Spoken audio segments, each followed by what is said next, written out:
بسم اللہ الرحمن الرحیم۔ ناظرین، آج میں آپ کو نماز کے بارے میں کچھ اہم باتیں بتانا چاہوں گی۔ امید ہے کہ وہ آپ کو سمجھ آئے گی۔ بہت سے لوگ ایسے ہیں جو نماز تو پڑھتے ہیں، اور ان میں سے بہت سے ایسے ہیں جو جماعت کا اہتمام بھی فرماتے ہیں، لیکن اس کے باوجود ایسی بری طرح نماز ادا کرتے ہیں جو نماز وہ ثواب و اجر کے لیے پڑھتے ہیں، بلکہ وہ نماز خراب ہونے کی وجہ سے واپس ان کے منہ پر مار دی جاتی ہے۔ لیکن نہ پڑھنے سے یہ نماز بھی بہتر ہے، کیونکہ نہ پڑھنے کی صورت میں جو عذاب ہے وہ بہت زیادہ سخت ہے، اور اس صورت میں یہ ہوا کہ وہ نماز قبول نہیں ہوئی اور منہ پر پھینک دی گئی، اس پر کوئی ثواب نہ ہوا۔ لیکن نہ پڑھنے پر جس درجے کا گناہ اور نافرمانی ہوتی ہے وہ تو اس صورت میں نہ ہوگی۔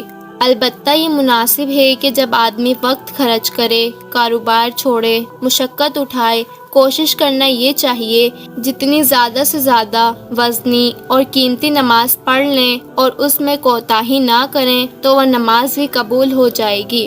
حضرت معاذ رضی اللہ تعالیٰ عنہ ارشاد فرماتے ہیں کہ حضور اقدس صلی اللہ علیہ وسلم نے جب مجھے یمن بھیجا تو میں نے آخری وصیت کی درخواست کی۔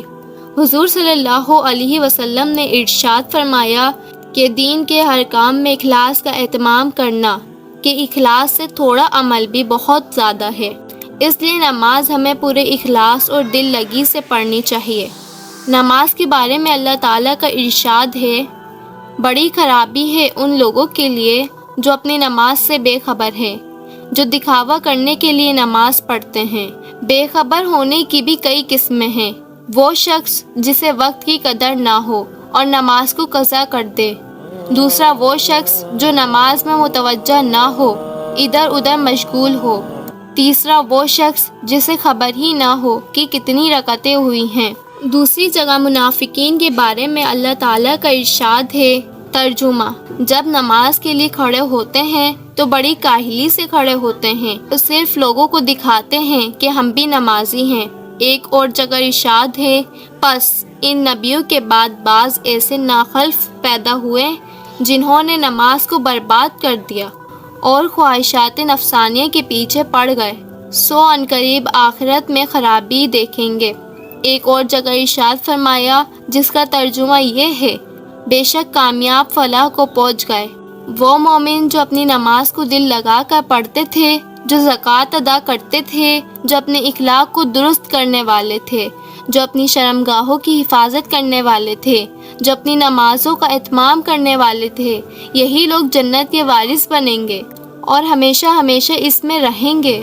حدیث میں آیا ہے کہ فردوس جنت کا اعلیٰ اور افضل ترین حصہ ہے، وہاں سے جنت کی نہریں جاری ہوتی ہیں، اس پر عرش الہی ہوگا۔ جب تم جنت کی دعا کیا کرو تو جنت الفردوس مانگا کرو۔ ایک اور جگہ ارشاد ہوا، بے شک نماز دشوار ہے، مگر جن کے دلوں میں نماز اور دین کی محبت ہے ان کے لیے کچھ بھی دشوار نہیں۔ یہ وہ لوگ ہیں جو اس بات کا خیال رکھتے ہیں کہ بلا شبہ وہ اپنے رب سے قیامت میں ملنے والے ہیں اور مرنے کے بعد اسی کے پاس لوٹ کر جانے والے ہیں۔ ایسے گھروں میں جن کے متعلق اللہ جل شانہ نے حکم فرما دیا ہے کہ ان کا ادب کیا جائے، ان میں صبح و شام اللہ کی تسبیح کرتے ہیں۔ اللہ پاک ہمیں بھی نماز میں دل لگانے کی توفیق نصیب فرمائے اور ہماری نماز کو زیادہ سے زیادہ وزنی کرے تاکہ ہماری نماز بھی قبول ہو۔ ایسی اور ویڈیوز دیکھنی ہو تو ہمارے چینل LM Voice کو سبسکرائب کیجیے گا۔ اللہ حافظ، جزاک اللہ۔